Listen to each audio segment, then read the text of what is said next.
दोस्तों आज हम एक्सप्लेन करने वाले हैं हाल ही में आई मूवी पार्किंग को, जो कि एक कमाल की मूवी है और ये आपको जरूर पसंद आएगी, इसलिए वीडियो को भी लाइक कर दीजिए। हम चलिए कहानी शुरू करते हैं। तो मूवी की शुरुआत में हमें ईश्वर नाम के आदमी को दिखाते हैं जो कि आईटी इंजीनियर है और अपनी फैमिली के लिए रेंट पर घर ढूंढ रहा है। ईश्वर की वाइफ अतिका कॉलेज में असिस्टेंट प्रोफेसर की पोस्ट पर है और अतिका का फिलहाल बच्चा होने वाला है जिसके लिए उसने लीव ले रखी है। ईश्वर अपनी वाइफ अतिका से बहुत प्यार करता है और उसकी कोई भी चीज को मना नहीं करता। जिसके बाद हम देखते हैं कि ईश्वर को रेंट पर एक काफी अच्छा रूम भी मिल जाता है और कुछ ही दिनों में वे दोनों वहाँ शिफ्ट होते हैं। तब अतिका के कहने पर ये दोनों अपने नीचे रहने वाले पड़ोसी से मिलने जाते हैं, जहाँ हमें ईश्वर के पड़ोसी के बारे में बताते हैं और इनका नाम इलम परिति होता है जो कि वहाँ के पंचायत ऑफिस में काम करते हैं और बहुत ही कंजूस आदमी है। वह अपनी बेटी की शादी के लिए अभी से पैसे जोड़ रहे हैं ताकि उन्हें बाद में दिक्कत ना हो। इलम परिति की वहाँ पर काफी इज्जत है क्योंकि वह एक ईमानदार ऑफिसर है। उनकी वाइफ का नाम परुति है जो कि हाउस वाइफ है और उनकी बेटी का नाम अपर्णा है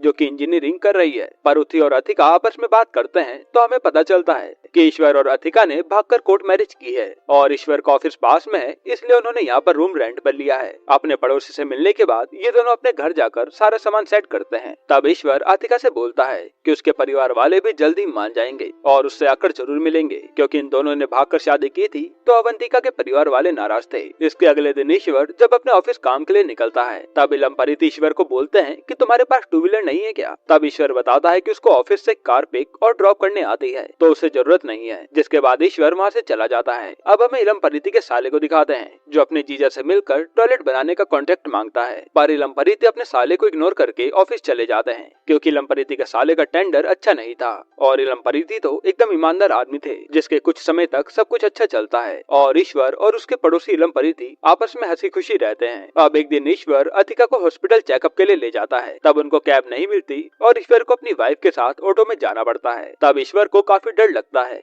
क्योंकि ऑटो काफी हिल रहा था और हॉस्पिटल में डॉक्टर बताते हैं कि डिलीवरी के लिए केवल 2 महीने बचे हैं, उनको काफी केयरफुल रहना होगा। तब ईश्वर रास्ते में अतिका और अपने होने वाले बच्चे के बारे में सोचता है और न्यू कार ईएमआई पर ले आता है ताकि उन्हें हॉस्पिटल जाने में दिक्कत ना हो। इधर इलम परिति के घर में उसका साला अपनी दीदी से बात करके कॉन्ट्रैक्ट मांगने के लिए कहता है, पर परुति मना कर देती है क्योंकि वह किसी की भी नहीं सुनते। ईश्वर जैसे न्यू कार लेकर आता है तब इलम परिति चौंक जाता है क्योंकि ईश्वर ने अभी अभी रूम रेंट पर लिया था और वह इतनी जल्दी न्यू कार ले आया और वहाँ उनके घर में तो पार्किंग की स्पेस भी कम थी तो इलम परिति को अपनी बाइक साइड में लगानी पड़ती है ताकि ईश्वर अपनी न्यू कार अच्छे से पार्क कर सके। इससे इलम परिति के मन में थोड़ी खटास सी आ जाती है। अब अगले दिन जब इलम परिति अपने पंचायत ऑफिस के लिए निकलते हैं तब आसपास के लोग उन्हें बधाइयाँ देते हैं न्यू कार के लिए, पर उनमें से किसी को पता नहीं था कि ये कार उनके पड़ोसी ने ली है। तब वहाँ प्रेस वाला सब लोगों को बताता है कि ये कार ऊपर वाले पड़ोसी की है और तब इलम परिति को सबके सामने बेइज्जती सी महसूस होती है। इसके बाद अब जब इलम परिति अपनी बाइक को स्टार्ट करता है तो काफी किक मारने के बाद वो बाइक स्टार्ट होती है क्योंकि वह काफी पुरानी हो गई थी। और फिर रात को जब इलम परिति घर आते हैं तो ईश्वर की कार ने स्पेस घेरा हुआ था जिस कारण से उसकी बाइक अंदर नहीं आ पाती। वह ईश्वर को फोन करके नीचे बुलाते हैं और थोड़ी सी कार साइड करवाकर अपनी बाइक अंदर लगाते हैं। अब अगले दिन जब इलम परिति गमलों में पानी दे रहे थे तब एक जवान सा लड़का आता है जो कि ईश्वर की कार रोज साफ करने के काम में लग जाता है। उसकी वहाँ इलम परिति से बहस हो जाती है और वो उस लड़के से चिढ़ जाते हैं। अब रात को जब इलम परिति अपनी बाइक लेकर आता है तो उसकी बाइक से ईश्वर की कार पर स्क्रैच लग जाता है पर उनको पता ही नहीं चलता। फिर अगली सुबह जैसे लड़का कार साफ करता है तब वह ईश्वर को बताता है कि उनकी कार में स्क्रैच लगा है। तब ईश्वर जल्दी से आकर देखता है और इलम परिति को बुलाकर उनसे पूछता है कि ये स्क्रैच आपसे तो नहीं लगा, पर वह मना कर देते हैं। थोड़ी देर बाद जब ईश्वर इलम परिति की बाइक देखता है तो उसमें कार का पेंट लगा था जिससे ये साबित होता है कि ये स्क्रैच इलम परिति से लगा है। फिर इलम परिति बोलते हैं कि गलती से लग गया होगा, उन्हें उस टाइम पता ही नहीं चला, वे पैसे भर देंगे। पर बातों बातों में उन दोनों के बीच लड़ाई हो जाती है और दोनों गुस्सा होकर चले जाते हैं। ईश्वर ऑफिस में सुबह की हुई लड़ाई के बारे में सोचता है और रात को इलम परिति से माफी मांगता है। फिर ये दोनों छत पर बैठकर दारू पीते हैं और एक बार फिर दोनों का झगड़ा हो जाता है क्योंकि दोनों की सोच अलग थी। इलम परिति अब ईश्वर पर गुस्सा करके अपने रूम में चले जाते हैं। तब उनकी वाइफ वहाँ उन्हें नया मिक्सर लाने को बोलती है पर वह बोलते हैं कि पुराना मिक्सर ही सही करवा देंगे। जिसके बाद परुति ताना मार कर बोलती है कि आतिका का पति कितना अच्छा है जो उसको सारी सुविधाएं देता है। यह सुनते इलम परिति गुस्से में मिक्सर फेंक कर अपने रूम में चले जाते हैं। फिर अगली सुबह जब इलम परिति अपनी बाइक निकालने जाते हैं तो वहाँ इतना स्पेस नहीं था कि उनकी बाइक निकल जाए तो वह कार धोने वाले लड़के को को बोलते हैं मगर वह उन्हें इग्नोर कर देता है। फिर इलमपरीति ईश्वर की डोरबेल बजाते हैं और वहाँ ईश्वर खाना खा रहा था। इलमपरीति गुस्से में ईश्वर को गाड़ी हटाने के लिए कहते हैं पर ईश्वर बोलता है कि वह थोड़ी देर में आएगा क्योंकि वह खाना खा रहा है, जिस पर इलमपरीति वहीं पर उस पर भड़क जाते हैं कि गाड़ी को अभी हटा। लेकिन ईश्वर भी गुस्से में इलमपरीति के मुंह पर गेट बंद करके चला जाता है और फिर वो भी गुस्से में वहाँ से चले जाते हैं। अब रात को इलमपरीति जानबूझकर अपनी बाइक बीच में खड़ी करते हैं ताकि ईश्वर को पार्किंग में दिक्कत हो, और ईश्वर जैसे ही गाड़ी लेकर आता है तो वह बाइक को साइड में खड़ी करके अपनी कार पार्क कर देता है। पर जैसे ही वह ऊपर जाता है तो थोड़ी देर में बाइक नीचे गिर जाती है। अगली सुबह इलमपरीति ये सब देखकर गुस्से में ईश्वर को खींच के नीचे लाते हैं और उस पर बाइक गिराने का इल्जाम लगाते हैं, जिसके बाद उन दोनों के बीच बहस होती है और बात धक्का मुक्की तक आ जाती है। इस पर इलमपरीति लैंडलॉर्ड को बुलाकर उन्हें ईश्वर की पार्किंग के लिए शिकायत करते हैं, पर लैंडलॉर्ड दोनों को एडजस्ट करने के लिए कहते हैं। तब इलमपरीति बिल्कुल नहीं मानता। फिर लैंडलॉर्ड बोलते हैं कि ईश्वर ने ये कार मुझसे पूछ कर ली है, अगर इलमपरीति को ज्यादा दिक्कत हो तो वह अपनी बाइक बाहर खड़ी कर सकता है क्योंकि वह जगह तो वैसे भी पार्किंग के लिए ही बनाई गई थी। जिसके बाद इलमपरीति रात को काफी सोचता है और इतना कंजूस होने के बावजूद अगले ही दिन वह फुल पेमेंट देकर ईश्वर से भी महंगी कार ले आता है। ये सब देखकर इलमपरीति के घर वाले भी चौंक जाते हैं और उसकी वाइफ परुति अपने हस्बैंड से गुस्सा हो जाती है क्योंकि जब उसने नया मिक्सर मांगा तो उसने मना कर दिया था, पर वह अब ईगो के चलते इतनी महंगी कार ले आया। अब रात को जब ईश्वर अपनी कार लेकर आता है तो सामने तो इलमपरीति की न्यू कार खड़ी थी, जिसकी वजह से उसे अपनी कार बाहर ही पार्क करनी पड़ती है। अब वह दो पड़ोसी जो पहले एक दूसरे के साथ काफी अच्छे से रहते थे, अब वह एक दूसरे के दुश्मन बन चुके थे और धीरे धीरे इन दोनों के बीच कार पार्किंग को लेकर दुश्मनी बढ़ती ही जा रही थी। इलमपरीति अगले दिन अपनी कार से पंचायत ऑफिस जाते हैं और इधर ईश्वर को उसके ऑफिस के दोस्त बताते हैं कि घर के बाहर कार पार्क करना सेफ नहीं है क्योंकि गाड़ी को कुछ भी हो सकता है। फिर एक दिन ईश्वर अपने ऑफिस से जल्दी आकर कार अंदर पार्क कर लेता है और रात को जब इलमपरीति घर आते हैं तो उन्हें अपनी कार बाहर पार्क करनी पड़ती है। फिर अगले दिन इलमपरीति ऑफिस से जल्दी आकर अपनी कार खड़ी करता है और ऐसे ही दोनों के बीच पार्किंग की लड़ाई बढ़ती जाती है और दोनों ही अपने ऑफिस में कार पार्किंग के बारे में सोचते रहते हैं।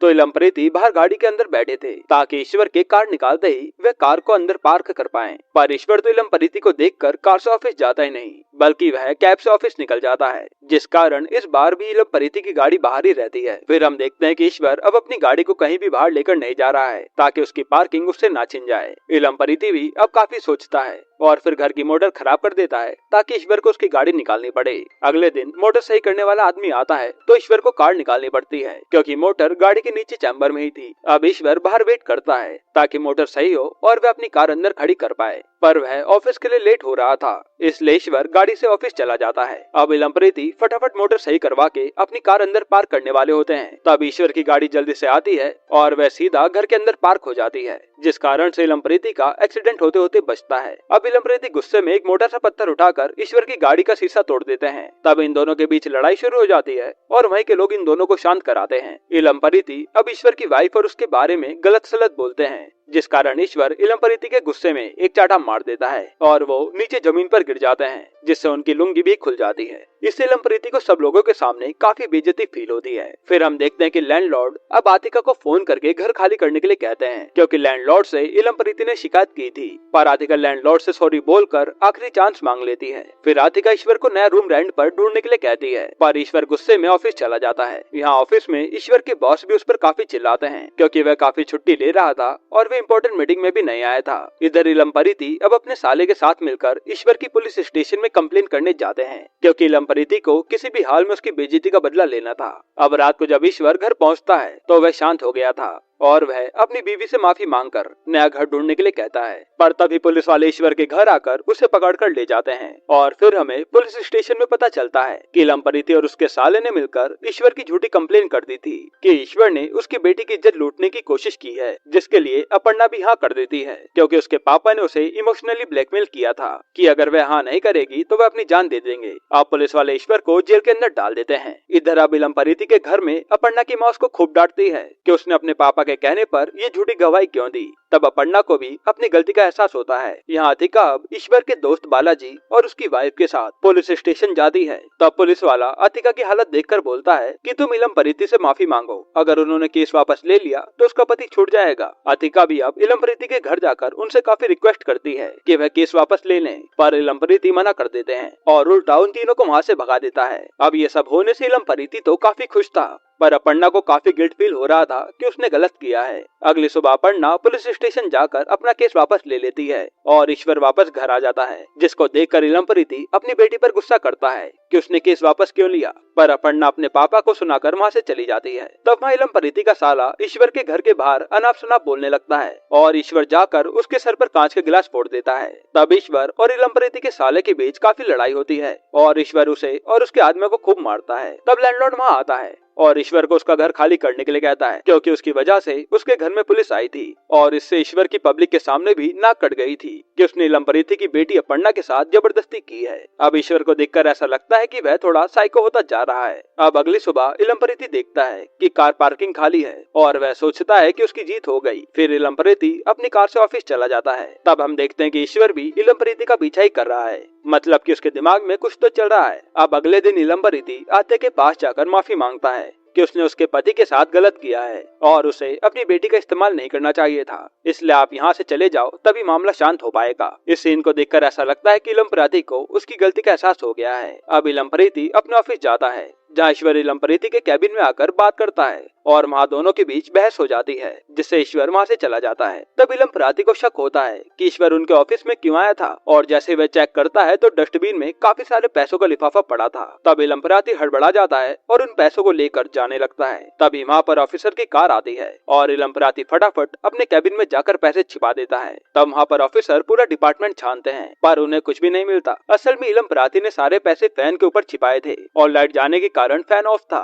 अब जब ऑफिसर को कुछ नहीं मिलता और वह जाने वाले होते हैं, तभी लाइट आती है और वहाँ नोटों की बारिश हो जाती है, जिसके बाद ऑफिसर्स इलमप्रीति को पकड़ ले जाते हैं और ईश्वर का प्लान कामयाब हो जाता है। अब इलमप्रीति के घूस लेने की न्यूज टीवी पर भी आ जाती है और आतिका जब ये न्यूज देखती है तो उसको ईश्वर पर शक होता है, तो वह अपने बच्चे की कसम खिलाकर ईश्वर से पूछती है कि ये तुमने किया है ना। तब ईश्वर बोलता है कि हाँ, ये उसी ने किया है, क्योंकि इलमप्रीति ने उसके साथ काफी गलत किया है, वह उससे डर के मारे कहीं नहीं जाने वाला। अब इधर इलमप्रीति को ब्राइब लेने के जुर्म में सस्पेंड कर देते हैं और उसकी सालों की ईमानदारी मिट्टी में मिल जाती है। इलमप्रीति की आंखों में अब बदले की आग थी और ऐसा लग रहा था कि वह किसी का भी मर्डर कर सकता है। फिर रात को हम देखते हैं कि इलमप्रीति ईश्वर के गाड़ी के टायर के नट बोल्ट ढीले कर देता है, पर गलती से कार का सायरन बज जाता है और इलमप्रीति वहीं छुप जाता है। फिर ईश्वर भी आवाज सुनकर नीचे आता है, पर वहाँ पर कुछ भी नहीं था, इसलिए वो लौट जाता है। अगले दिन जब ईश्वर अपनी वाइफ को डॉक्टर के पास अपनी कार से ले जाता है, तब ईश्वर की वाइफ को कार में देखकर इलमप्रीति को लगता है कि उसने ये गलत कर दिया,